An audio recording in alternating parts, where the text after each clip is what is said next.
Hello and welcome to our first Visiting Scholars Series conversation of the spring semester. Today we are digging into math education, teacher education, and the research process. I'm Lindsay Peralta, I'll be your moderator this evening, and I'm very eager to introduce you to our guests tonight, Doctors Hala Ghousseini and Elham Kazemi. Dr. Ghousseini is the John Grover Harvey Professor of Math Education at the University of Wisconsin-Madison. Her scholarship focuses on understanding how teachers learn complex interactive practice and how the designs of professional education can support them as they develop the skills necessary to center students as sense makers.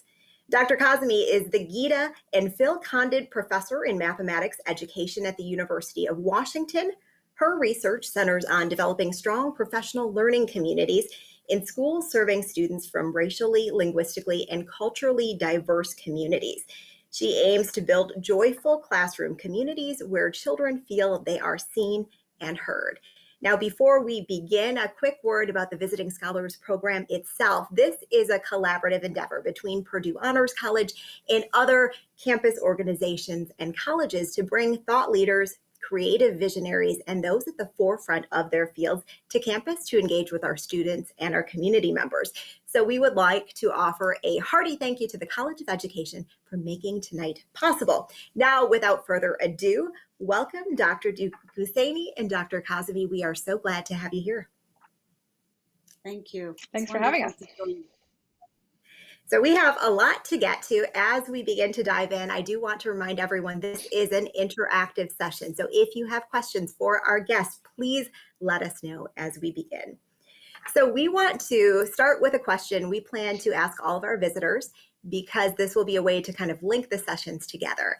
Could you both share for us one piece of advice you would want to give to modern college students? Dr. Kazemi, why don't we start with you? Well, I know college is a little different than what everyone expected right now, but I think the beautiful thing about being on campus is exploring something that is different than what you might naturally be interested in. So look for things that are outside of your comfort zone because you never know what will surprise you and maybe will ignite a new interest or a passion that you didn't know you had. Mm-hmm. Dr. Ghousseini? I will add to this actually to really reach out and stay connected to what I would call practice or the experiences beyond campus. So if you're studying medicine, stay connected to the communities that your work will impact. If you're studying education, stay connected to the communities that your work will impact. Those kind of connections. So really thinking a little bit outside the box that typically you get put in when you're in college is very important for helping you think about your work and the way it's going to impact everybody and the contribution it will have. As we're talking about the college experience, I want to go back in time a little bit and have each of you explain, how did you know that mathematics education was it for you, that you wanted to spend your career doing this? For me, it was just opportunistic. Yeah, it was just completely opportunistic. I didn't know until graduate school when I met a professor who I was just assigned randomly to introduce in a seminar. So I had to go meet her in her office and ask her some questions about her research and her life story and introduce her to a seminar for new graduate students. And that person was Megan Franke. And that first initial conversation just completely opened my eyes to what was possible in terms of working with children and teachers to improve teaching and improve schools. And it was through the vehicle of mathematics education. So I kind of got hooked because of her. And for me, I actually was a teacher and I taught several grade levels. So I actually experienced teaching at the level of kindergarten, elementary, and then the middle school.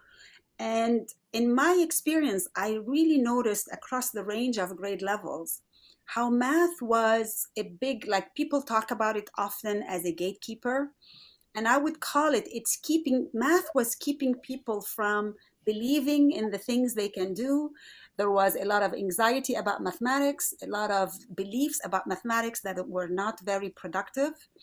And I wanted to really make a difference, try to understand how do we create more productive experiences for people in learning mathematics, and specifically for teachers, because teachers make a big difference. Teachers are so impactful to teach those students' experiences, and I wanted to focus my work there. That's a perfect transition into what I wanted to ask you about next. Clearly, you both have a passion for math. You love math, but there's a lot of people who don't necessarily see its applicability to daily life. They might not be willing to dive into it. Can you talk about some of the barriers that mathematics educators face? I can start this time, and then I'll ask Elham to add a bit to what I'm saying. So one of the major barriers, I think, is all these myths about mathematics that are out there. First, there's a myth about who can do mathematics and who cannot do mathematics. There are myths about the nature of mathematics itself. The fact that some people think that being good at math means being fast and being good at memorizing mathematics. There are also myths about, whether math is helpful for you, what kind of math is going to be good. Like, if you want to be an engineer, this conception of what math can do. And I think this is one of the barriers for students in learning mathematics, for people, for even mathematics educators in teaching mathematics. And I think one of the key barriers that I want to locate it in connection to this is the idea of what it means to be smart in math is typically thought about in certain ways by parents, by politicians, by policy people who come up with policies. And we really need, that's kind of something we have to address for better opportunities for everybody, students and teachers. Elham? I think since I work with elementary age children, one of the things that would be useful if we pointed out and talked about more is how school math differs from the way we think mathematically and use mathematics in our everyday lives. So if we did a better job of tagging things as mathematical, even if you're not doing paper pencil calculations, and I think that in our mind is like, that's when you do math, is when you calculate something on a piece of paper. And really you're thinking mathematically and problem solving either with quantities or spatially all the time in your everyday life. When you figure out the best route to get to school, if you're running late, or if there's traffic, or when you are planning your week, or when you're engaging in games or hobbies that you may have that are actually mathematical in nature, but they're always interwoven with other things that we do. And we don't really tag those as mathematical, even though they are. And so if we could better do that, then I think we might expand what counts as mathematics and what it means to do math. I caught a video that you did, Dr. Kazemi, and you talked a little bit about how educators can sometimes constrain how children think and remove the playfulness from learning and from mathematics. What is the key to being successful at changing that perception and changing the constraints? I think one of the biggest lessons I learned early on from working with Megan is that when you are teaching math, you're actually quite interested in how students, children, are approaching a problem and how they are navigating their way through a mathematical problem, rather than did they get the right answer or not. And it's that appreciating the ways of thinking and the range of ways of thinking that actually is the playful part, is where you get to be surprised by different approaches that people have taken, and also appreciate them. Like, there are some really elegant solution paths, or efficient ones, or ones that are novel. And that is what makes something delightful when you are working in mathematics. And in your research, you both kind of delved into the fact that teachers need to also learn from each other's thought process, and they need to witness each other teach. Can you talk about collaboration in teaching and why that's so important? I can start by saying a little bit that traditionally teaching is, when you think of it, you think of teachers working inside classrooms that are with closed doors. And there was a sociologist, Dan Lordy, who talked about, described teaching as egg crates, with people really in each kind of hole in that egg crate, holed up there, doing their work and not communicating with each other, not learning from each other. And what really that led to is the idea that teachers were resistant to change. Teachers did not see strength in actually talking about what they don't know, how they could be supported with others, what they can learn with others. So collaboration, in the way we think about it, its power is in making teaching public. Once you make teaching public, which means that when people look together at a piece of teaching and they start thinking about what's important, they notice together children's thinking, then you learn a lot about the reasoning that happens in practice. You become a network, a community that together is really accountable, rather than feeling all alone. I'm there, what happens in my classroom is my responsibility. Learning is just your responsibility as a teacher. It's really impacted by the school, by what teachers do together in the school. So collaboration opens the space for these resources to be shared. Mm-hmm. Yeah, I would agree. I mean, because teaching is a craft, to be kept from appreciating and understanding how other people approach their craft and all of the decision making that you make, you're both a designer and a facilitator and a responder to what's happening with the particular students in your classroom. And in most professions, you benefit from having insight into the way other people do their work. And we need the same thing in teaching. So that gets to some of your specific research. I want to talk about the concept of rehearsal, because we have a general audience here. And when a lot of people think rehearsal, we immediately jump to theater. What does rehearsal refer to in teaching? Well, we should probably talk a little bit about the problem we were trying to solve with it. So you go. Yes. Yeah.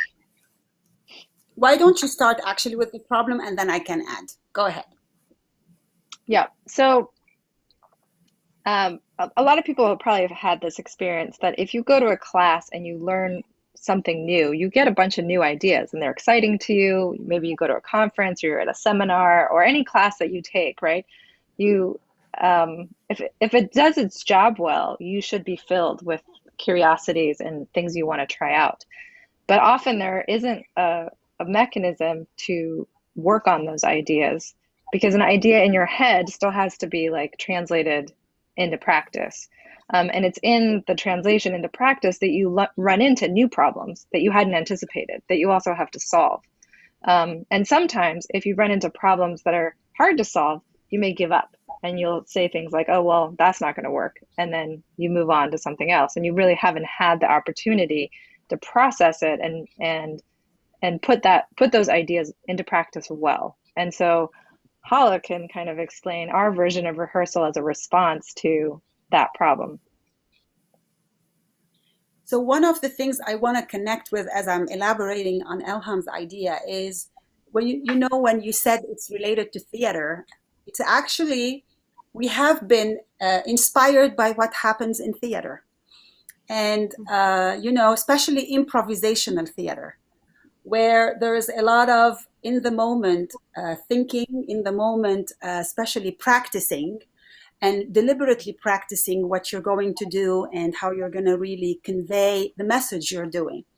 So in connection to that, we see the way we think about rehearsal, getting better at one's practice, rather than thinking that you're just a receptor of ideas that you're going to implement, or what we typically call transfer to a new context.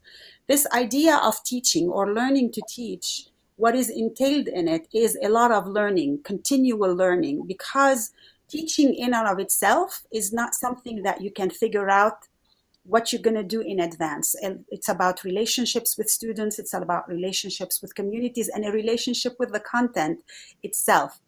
So what rehearsal allows you to do is actually to try to at least experiment with a group of people the complexity of that practice and try to reason together about what are ways you may address them. Even inside rehearsal, you're not rehearsing a certain solution to the problems that you're working on together, but the possibilities that are out there to address these problems when they arise in your own context.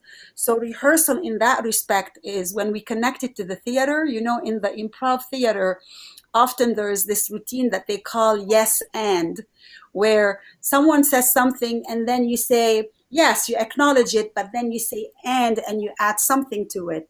There is this really reasoning in practice by building on each other's sense making in relation to children's learning. And that kind of speaks to how... Go ahead.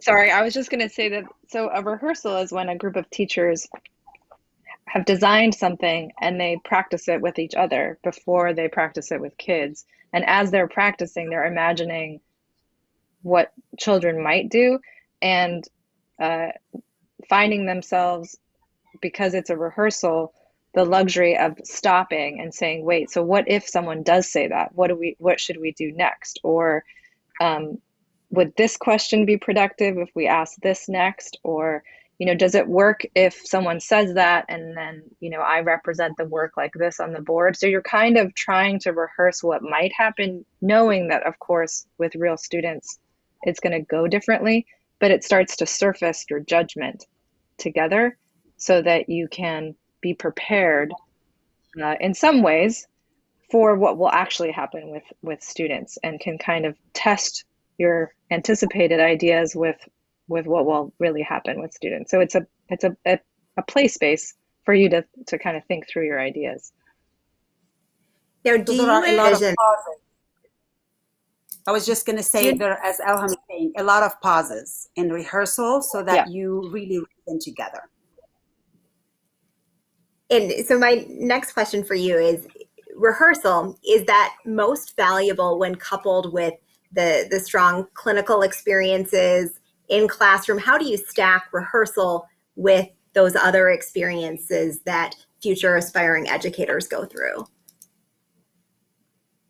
So the way we worked on rehearsal is not as a standalone pedagogy that you use and you just come and implement it. It has to be actually supported within a system of other pedagogies that connect to field experiences or the practice itself. So in our work, we have typically described rehearsal as part of this system that includes, for example, analyzing teaching collectively, planning for teaching, and then rehearsing, and then trying it out in classrooms, which typically we refer to as a cycle. I don't know if Elham want to elaborate on any of these.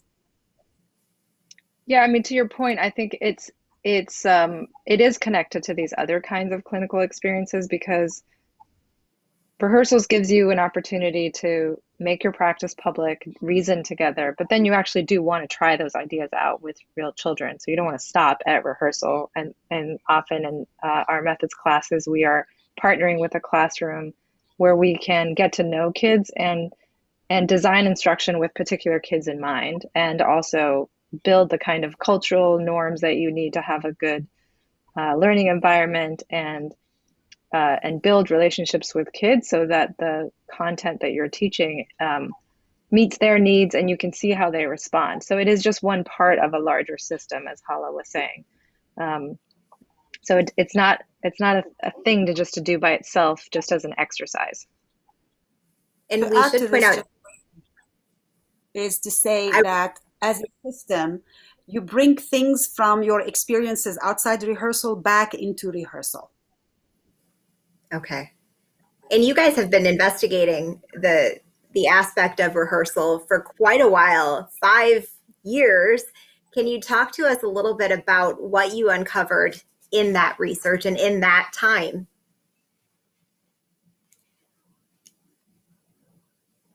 So one thing that I think we learned is, first of all, when you're learning, we figured out the system through a lot of deliberate work, trying things out together, learning from each other. So for the 5 years, we incrementally tried to, across different contexts, we had collaborators that were Magdalene Lampert, Megan Franke at UCLA, where we worked together, and we had like really a lot of humility in relation to what we know about rehearsals and what we don't know.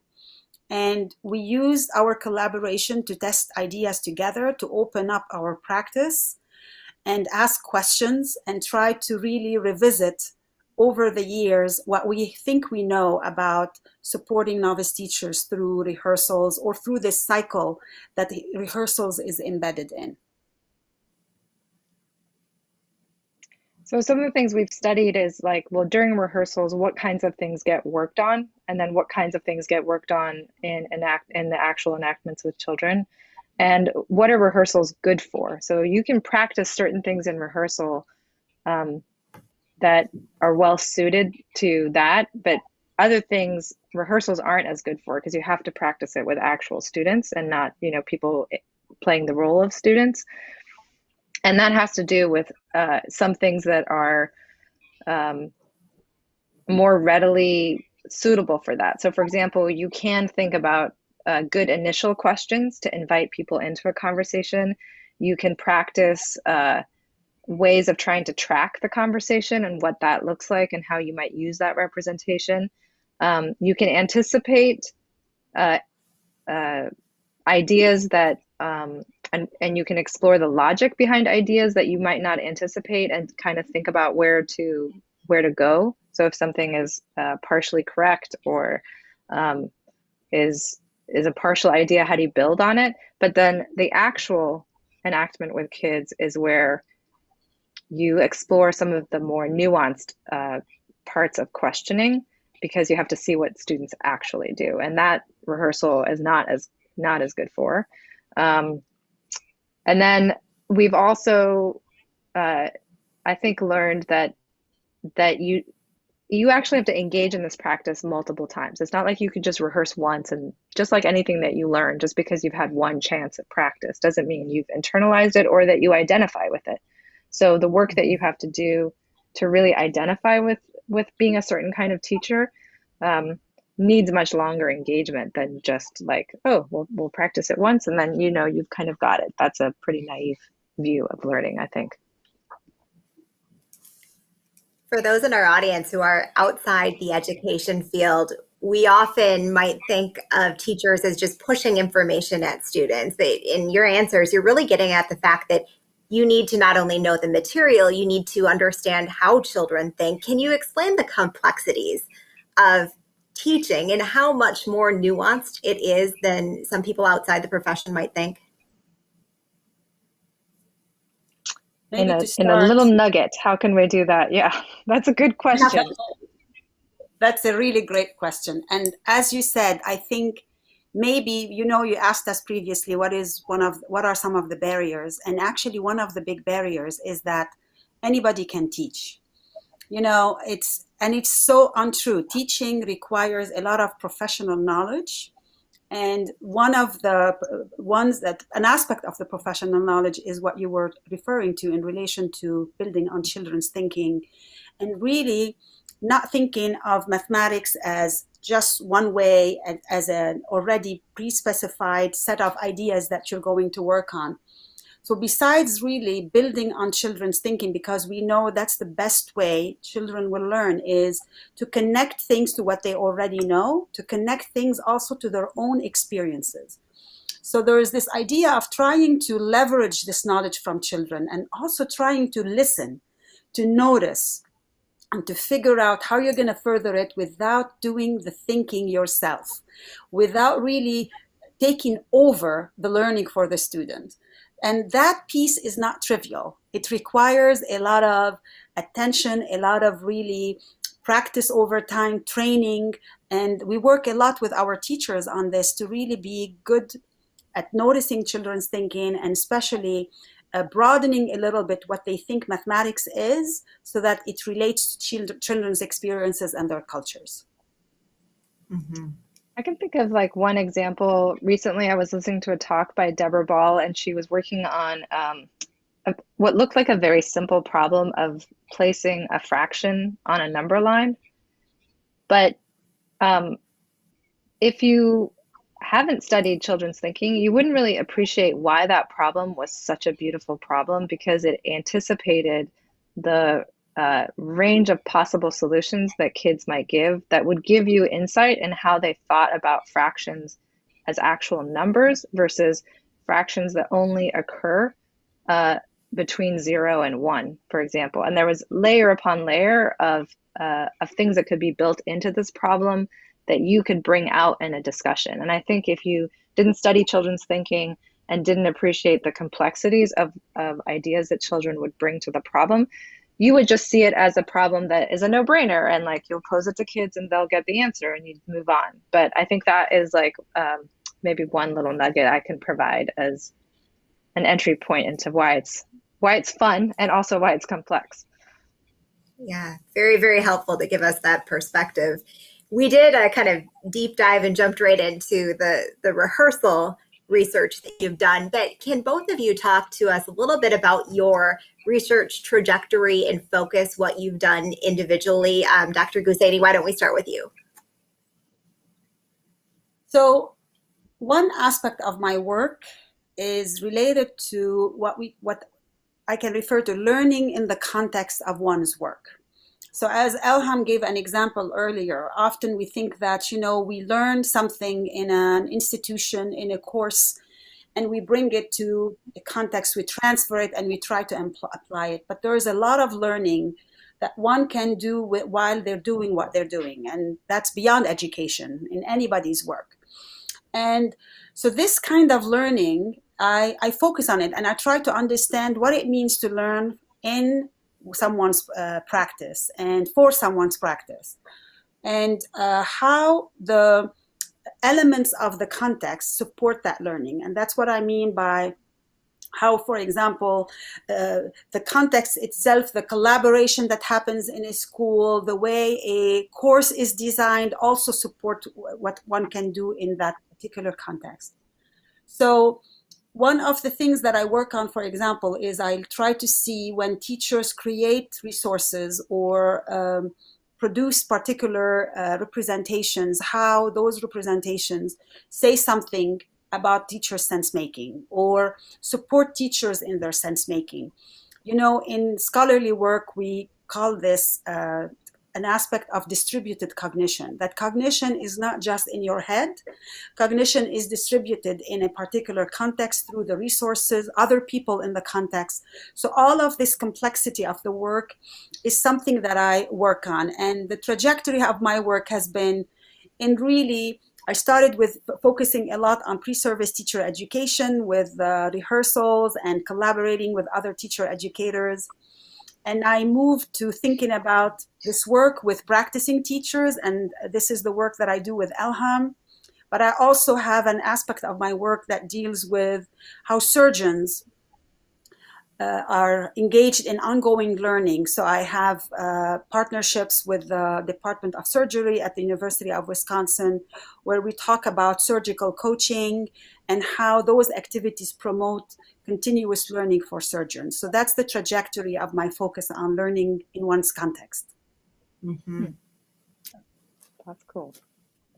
I started by just looking at teachers in classrooms and how they facilitated mathematical discussions, and trying to figure out what makes a good discussion and and how teachers steer and navigate through the discussion and what their role is. But then I started to think, well, how do you learn how to do that? And then how do you learn to do that in the company of others? And then instead of just learning it in a professional development session, how does your everyday job as a teacher have to change in a school so that you actually have time to learn with your colleagues? And then what's the role of leadership in the school to make sure that the school is organized in a way that allows teachers to learn? So that's been like the trajectory of work that I've pursued. There's a lot I want to dig into, but we just got an audience question in our first. They wanted to know, what are some of the ways you can relate mathematics to student experiences and backgrounds, as you talked about a little bit before? Well, knowing what your students like. Yeah. No, you go ahead. No, please, you go ahead. Well, you kind of have to know what your students engage in, what kinds of experiences they have in their everyday lives, and also what are you studying. And then mathematics is integrated probably in both of those things, and can be used to understand both the problems that we study, if you're studying climate change or deforestation, or you're looking at a social science issue like the Cold War. You can always incorporate mathematics into those topics and how is it used meaningfully. But and in your everyday life, probably things you do for fun, as well as everyday things that you have to do to just make it through your day, to kind of take care of yourself. So there's cultural practices that involve mathematics, that both are in art and in music and in games. So you don't have to look very far, but you do have to contextualize the mathematics, and you can in all of these. It's not just an abstract discipline that lives in the world of numbers without context, but everybody has context in their everyday lives and in the things we study, and so you can contextualize the mathematics into any topic, really. But you have to do it in a meaningful way, not in a superficial way. Mm-hmm. Elham, you said it perfectly. I don't think I have anything else to add to this. Okay, well, that's good, because we have more questions coming in. Someone else wanted to get your opinions on calculator versus non-calculator math in the context of what's the ideal age, grade school versus middle school. Where should students start using calculators? So I would start by saying, you answer this.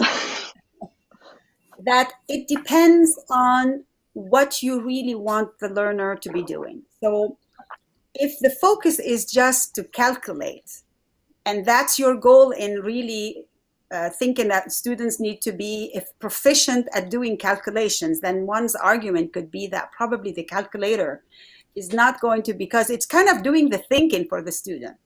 But if your focus is not just on procedural fluency, but on something more than that, you actually want the calculator to do things you don't want to cognitively take away from the task that you're at. And nowadays in mathematics, when we think about learning, procedural fluency is only one chunk of what you want students to do. You want them to be good at other things. They can be procedurally fluent in certain ways, and they have to also be problem solvers. They also have to be good at deciding which strategy they want to use.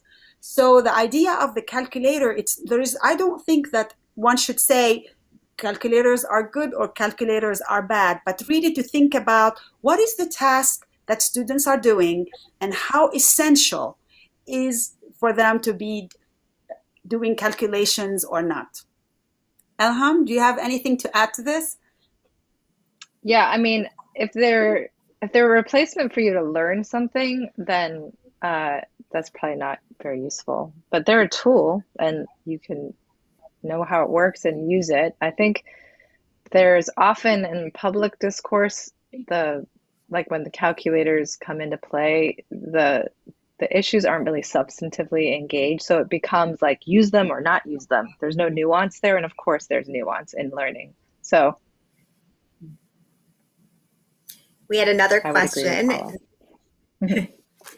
This person wanted to know if your personal backgrounds or your cultural backgrounds influenced whether you wanted to get into this work and how you approach education with your students in the classroom. I believe everybody brings a little bit of their cultural background. Culture is part of us and part of every learning process. Our identities are shaped by our culture. So we can't, even though you may not know that you're shaped by your culture, you probably are. And every bit of even the way you think of yourself mathematically is shaped a bit by your culture. So, for example, there are certain, if you think of culture in one sense as the way sometimes gender roles are defined. You know, as a woman, of course, I think of myself in a way as, do I fit the way cultural my culture thinks of women in mathematics, and does this really, how does that really make me believe in myself, and what are resources in my culture that really help me as a problem solver, as someone situated in this work that I do. And I think this is similar to even learners. Their culture is such an essential aspect of who they are as learners, and we need to be aware of it. And where to start with this question? Well, I identify as Iranian, Persian, and I was an immigrant to the US. And I think that there's quite a bit of culture shock when you come to the US from living somewhere else, because of the ideas in your mind that are created about what it's like to live in the US and then the reality of living in the US. And you definitely experience a lot of sort of, xenophobia, a lot of mistrust towards people that are not in the mainstream. As a young child, that was sort of my experience. So people not really taking the time to know much about you, but to make lots and lots of assumptions. So I think that my interest in kind of understanding students' experiences and their thinking in school has definitely been impacted by my own personal experience in US schools. And that families across cultures and races are so invested in their children being successful, and often don't know how to interact with school systems. And so the assumptions, we have to really be careful about the assumptions we make about immigrant kids, children who may just be starting to learn English, to not see them as deficient, but actually appreciate the linguistic resources that they bring. And there's a lot that we can learn from each other that we should be, to make our schools better places for kids and families. Did that background better prepare you to be successful as an educator in diverse schools? And did that kind of fuel your interest in cultivating that community-driven school system where everyone feels safe and valued? I would say definitely. I think it's an orientation, that we have. Go for it, Hala. No, I think that yes, I'm multilingual, and I can always relate to students because I still think in many ways in my native language. And so I can always relate to the experiences that children have in classrooms in relation to communicating their ideas in a language that best communicates their thinking, that they feel they own it. Of course, it brings certain perspectives that you are very sensitive to.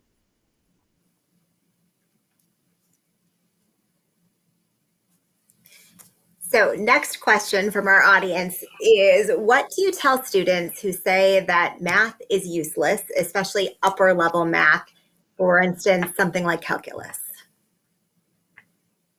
Oh, they got to dig deeper. Calculus is, I think one of the things that I love about working in mathematics is that you hold on to like big ideas. What are the big ideas, and why do we, what are they in calculus? And there are good resources out there. Stephen Strogatz is a mathematician who writes about like just lay things about calculus and what it's used for. And I think that that's a question to ask your teachers, and to press people to look at how the mathematics is used, because it's not, people don't do stuff that's useless. That's not how knowledge construction works. But it may be that you don't know what it's used for, and that's a good thing to be pressing the your fellow students and your teachers to engage and learn about.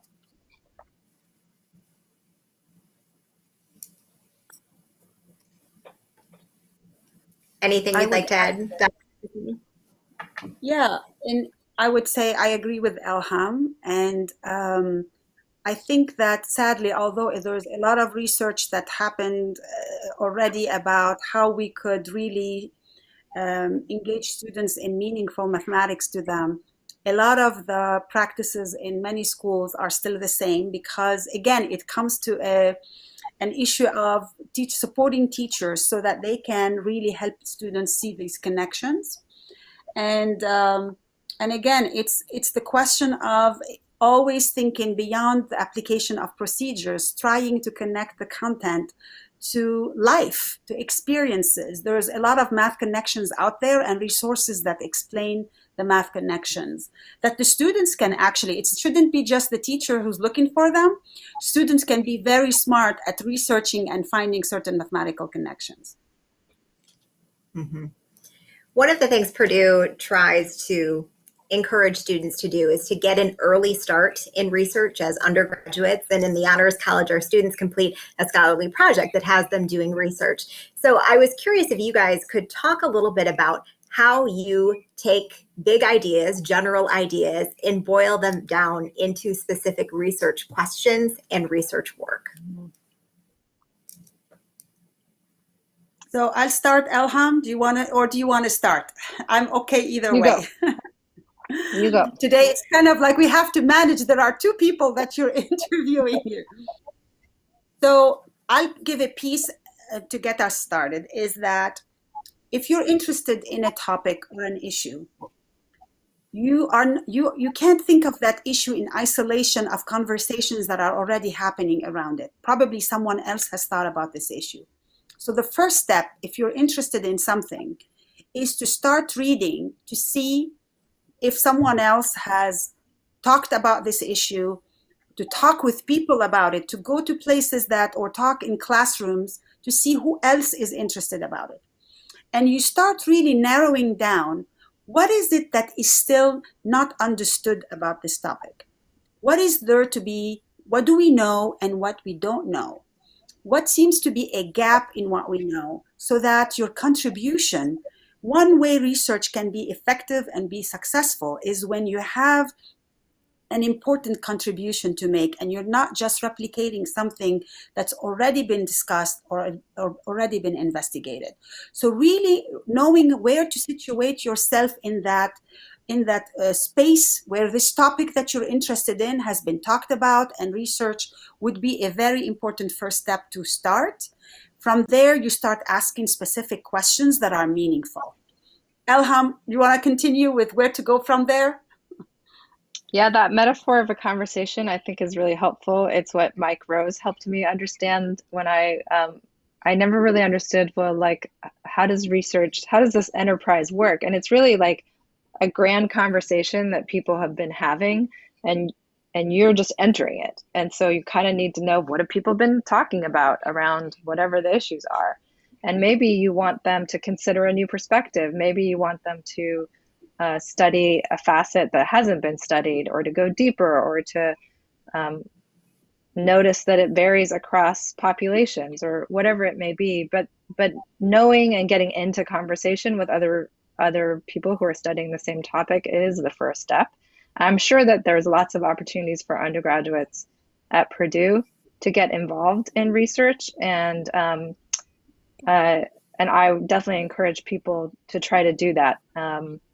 And it's usually by volunteering in someone's research project or getting course credit for it. But when you do that, I think one of your questions should be to the research team is, who are you in conversation with, and what are the issues that people are grappling with beyond the little small thing that you might be doing on a particular research project.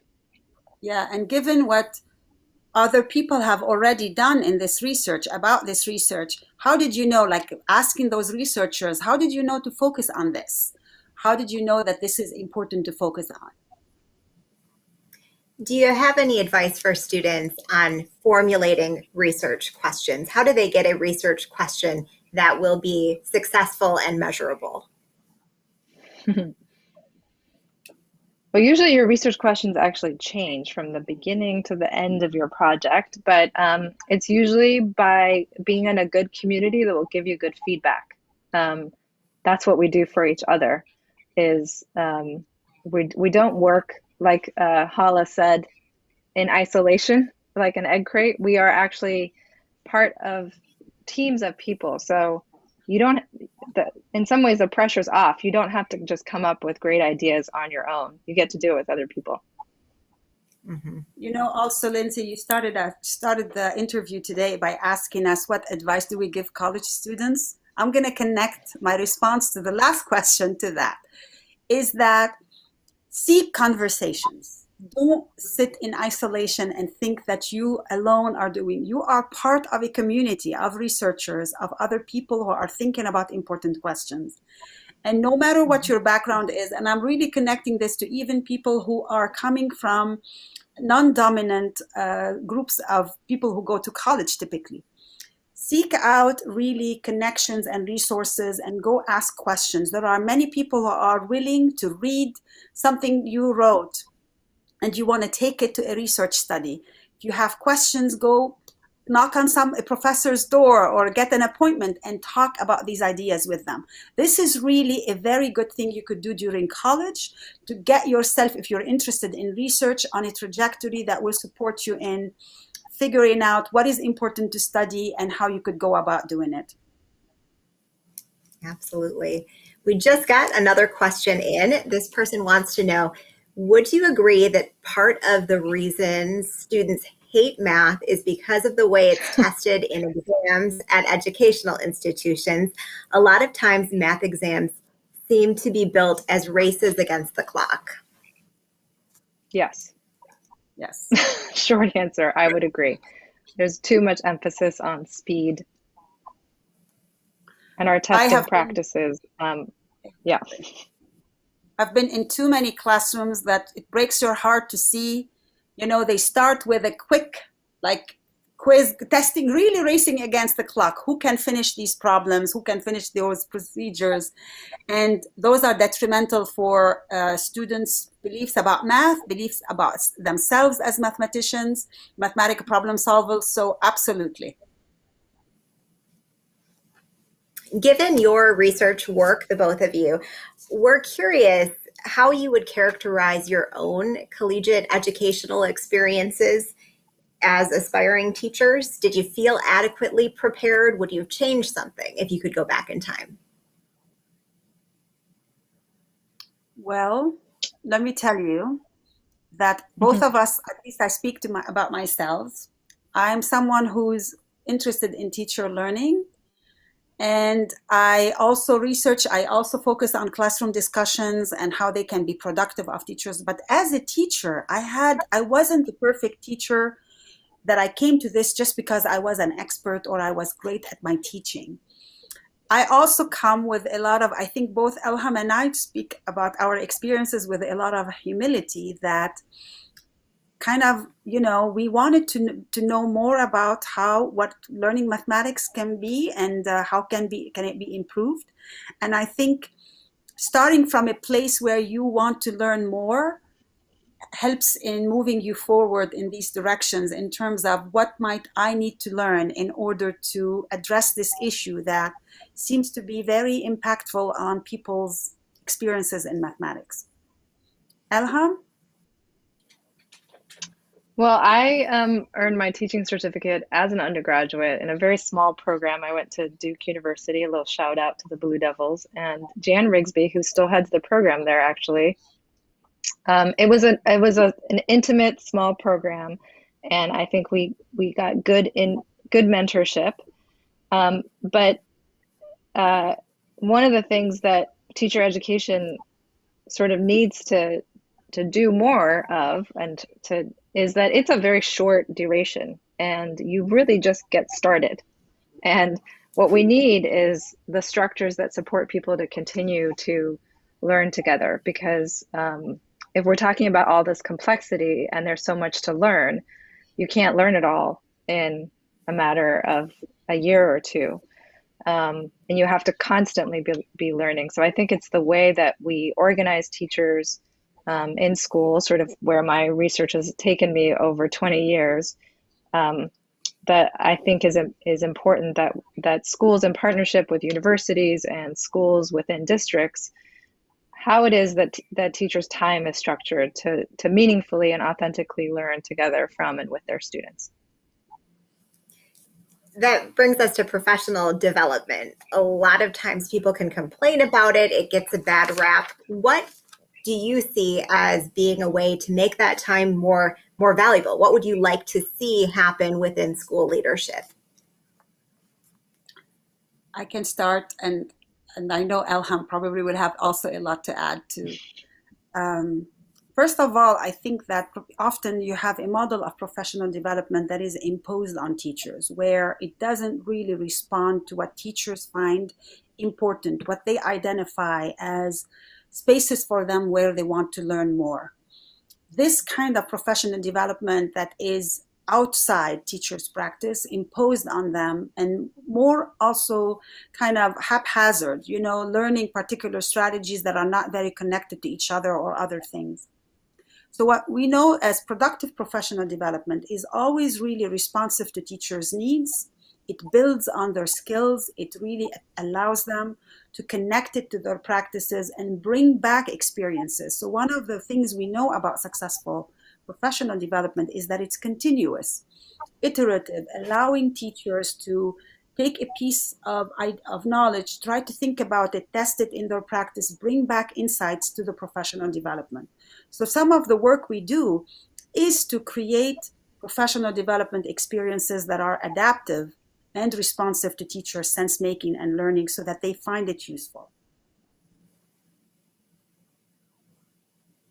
Yeah, I would agree a lot with how Hala has framed that. And more recently, I've been sort of working alongside principals and coaches, instructional coaches, and how groups of teachers come together to take on focused inquiry over time, and then how the leaders in the school are with them as they are learning to kind of appreciate what it is that they're being asked to do, and then does the school actually have the means and the supports to help them move in that direction? Because that disconnect we were talking about earlier, that you kind of learn, you have all these new ideas, but then the devil's in the details of how you put those ideas in practice, and the new problems that you encounter when you try things, that all takes very intentional time and focus. And so you have to pay attention to how much you're asking teachers to do and when, if you're leading a school, and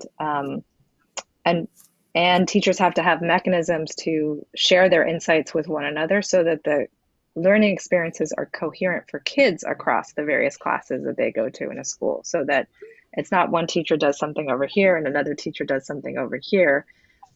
So the way we kind of structure our time in schools really matters for how teachers can learn together. This transitions really well into the next thing I wanted to get your perspective on, is kind of the elephant in the room, the pandemic, and how it has challenged teachers and changed education. What have you guys heard from teachers? How is this affecting teacher education in general? Many things. Many things. So for one, I'll go one, we can go back and forth with this, but first of all is, of course, because teaching is more than just delivering content. It's about building relationships with students, with their families, with good teaching really is nested inside these relationships. So with the pandemic and things happening remotely, it's been difficult sometimes for teachers to really nurture these relationships. And, parents are torn between also supporting their kids and being in other places. So that's one aspect of it. And for teacher education, as we talked earlier, a big piece of teacher education is being able to be with schools, in schools and connecting with them. And not everybody has been able to do that. We have a lot of students in training that are not, haven't been able to be in their practicum, to be part of these experiences. And when they did it online, it's not the same because it doesn't really provide the same context that allows for the routines to which they go through and support that support their learning typically. Elham, you want to add? Oh my gosh, it just seems like it's been one thing after another. It's been a really intense year, and I have a lot of respect for what families have managed, what teachers have managed, and it has varied so much across the US that I don't even know where to begin to even acknowledge the like multitude of things that people have tried to take on. And I think there's so much hope that this is a moment to reimagine things. And I think people have seen that some things are possible that maybe they didn't think was possible before, with having to learn so much so quickly. But I do just want to acknowledge how tired people are right now and how much people are working. So and so much uncertainty about what are the best kind of ways to move forward. So I don't know that I can say anything brilliant in response to this question. Yeah. Well, teachers deserve all the credit in the world after this year. We're running a bit shy on time, so I wanted to wrap things up by asking both of you if you had any final bits of wisdom, final thoughts you'd like to share with the Purdue community and with our students.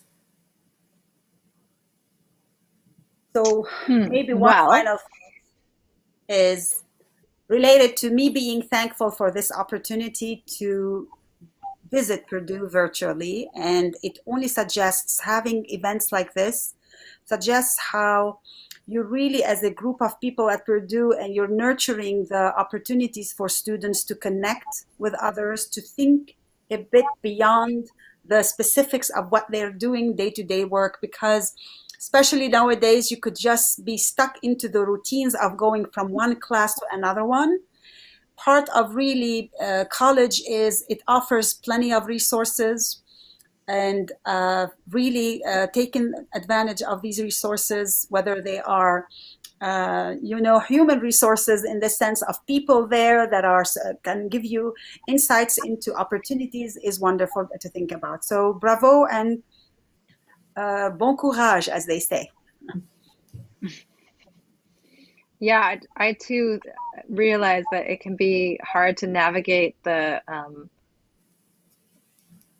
going to school can just be something that you do, but really what a luxury it is. And sometimes it takes some time away from it to appreciate the incredible opportunity to think about what it means to be educated and to pursue classes that you really want to be invested in and that are going to help you grow, rather than to do things because it's just the next thing that you have to do or you just have to endure it. I think education should be something that provokes your imagination. So pursue those experiences that you really dive into wholeheartedly. And what a beautiful way to end. Thank you so much for your insight. We appreciate your time here. Thank you very much. Thank you, Lindsay, for all those great questions. Wonderful and questions. A reminder to all of the Purdue Honors College and Purdue community, our next visiting scholar is coming up February 18th. You can check out our full lineup on the Purdue Honors College webpage. Have a great night, everyone. Thank you.